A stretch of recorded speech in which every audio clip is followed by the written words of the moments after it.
یہ کہ میں سو کے اٹھاؤں تو میرا جسم پھر بھی درد کر رہا ہے، یہ کہ میں یہاں لیٹا ہوں موبائل لیے اور میں وہاں لیٹا ہوں، تو آپ کیسے انقلاب برپا کریں گے؟ اٹھ باندھ کمر کیوں ڈرتا ہے، پھر دیکھ خدا کیا کرتا ہے۔ مشقت والی زندگی، محنت والی زندگی، لقد خلقنا الانسان فی کبد، اللہ نے انسان کو مشقت میں رہتا ہوا پیدا کیا، ہمیشہ کچھ کر گزرنے کا مزاج، آپ کے مزاج کی بہادری، جد و جہد۔ یہ بھی ضروری نہیں ہوتا کہ بندہ کوئی انقلاب برپا کر کے دنیا سے جائے، اپنے حصے کا کام کر کے جانا چاہیے، بہادری کے ساتھ، دلیری کے ساتھ۔ جیتنا ضروری نہیں ہوتا، میدان میں رہنا ضروری ہوتا ہے۔ آپ یہ دیکھیں کہ میدان میں کھڑے رہ سکتے ہیں، ڈٹنا آتا ہے، آپ دلیر ہیں، باہمت ہیں، با حوصلہ ہیں۔ وہ کسی علاقے میں نا ایک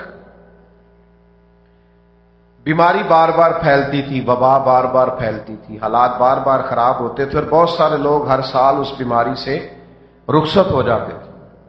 بھائی خاموش ہو جائیں، بات سنیں، پیارے بھائی بیٹھ جائیں، آپ بھی بیٹھ جائیں محبت سے، اللہ تعالیٰ سلامت رکھیں۔ یہ اتنے سارے لوگ پیار سے بیٹھے ہیں، آپ بھی محبت سے تشریف رکھیں، انشاءاللہ کرم ہوگا۔ سنیں جی، اللہ جزائے خیر، سنیں۔ وہ لوگ بار بار انتقال کر جاتے اس بیماری سے، تو اطباء انہیں کہتے، ڈاکٹرز انہیں کہتے کہ یہ جو پہاڑیاں ہیں نا، تین کٹھی، ایک پہاڑی، پھر اوپر پہاڑی، پھر اس کے اوپر پہاڑ، اس کے اوپر ایک جڑی بوٹی ہے، وہ اگر مل جائے تو اس سے علاج ہو سکتا ہے۔ وہاں جائے کون؟ ڈھلان بڑی سیدھی ہے، جو پیر رکھتا ہے پھسل جاتا ہے، راستہ ہے کوئی نہیں۔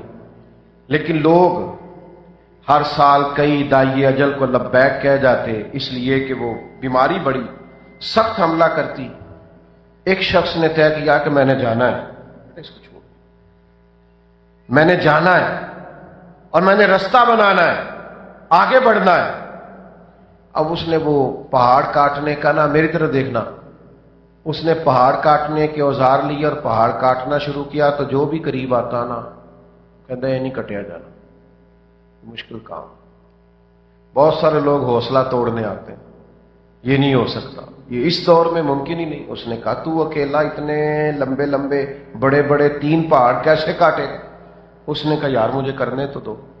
بڑے لوگوں نے حوصلہ توڑا، سالوں لگ گئے، زندگی کا ایک حصہ گزر گیا، 2.5 پہاڑی میں سے رستہ بن سکا، اور بندے کے انتقال کا وقت آ گیا۔ لوگوں نے اس سے کہا کہ ہم تمہیں کہتے نہیں تھے کہ یہاں کچھ بھی نہیں ہو سکتا؟ کیا تمہیں رستہ تو بن نہیں سکا اور تمہارے انتقال کا وقت آ گیا، نتیجہ کیا نکلا؟ تو کہنے لگا تمہیں پتہ ہی نہیں، میں کامیاب ہو کے جا رہا ہوں۔ نہیں سمجھ آئی آپ؟ میں کامیاب ہو کے جا رہا ہوں۔ انہوں نے کہا کیسے؟ کہنے لگا میں نے آدھا رستہ آسان کر دیا ہے، اب جو میرے بعد آئے گا وہ 0 سے شروع نہیں کرے گا، وہ آدھے رستے سے شروع کرے گا، اور وہ اگر اپنی عمر کا ایک حصہ لگائے گا تو انشاءاللہ رستہ بن جائے گا۔ وہ آدھا رستہ تو آسان کرو میرے بھائی، جو بعد میں آئے انہیں 0 سے تو نہ شروع کرنا پڑے۔ امام بخاری احادیث جمع کر کے ہمیں دے گئے، اور پھر امام صاحب رحمت اللہ علیہ نے فرمایا لو میں تمہیں ذخیرہ دے رہا ہوں۔ اب فقہا آئیں گے اور اس میں سے مسائل اخذ کرتے چلے جائیں گے، اب لوگوں کو اس میں سے مسائل کا استنباط کر کے دیتے چلے جائیں، لیکن کچھ تو کیا نا، ڈیوٹی تو کی نا۔ حضرت امیر حمزہ کا کمال پتہ کیا ہے؟ وہ بدر میں، احد میں شہید ہو گئے تھے۔ بظاہر 2 بڑی جنگوں میں وہ شریک ہوئے، کچھ اور بھی مہمات میں گئے، لیکن بدر اور احد میں شہید ہوئے۔ لیکن آپ کو پتہ ہے جو انقلاب دنیا میں اسلام کا آیا ہے، اس میں جن لوگوں کے خون نے سب سے زیادہ کردار ادا کیا ہے وہ سرکار امیر حمزہ جیسے لوگ ہیں۔ کردار ادا کیا ان لوگوں نے، اور کامیاب کردار ادا کیا، دلیروں کے ساتھ میدان میں نکلتے، دلیروں کے ساتھ۔ شیر تھے حضرت امیر حمزہ رضی اللہ، دلیر تھے۔ میں نا یہ جو نوجوان ڈری ڈری سہمی سہمی باتیں کرتے ہیں نا، اور آ کے اپنے دکھ سناتے ہیں کہ بڑا غریب ہوں، خاندان بھی بڑا غریب ہے، حالات بھی بڑے تنگ ہیں، اور میں جناب مجھے بتائیں، تو کچھ لوگوں کو رحم آتا ہے نا، مجھے بعض اوقات ایسے جوانوں پہ غصہ آتا ہے۔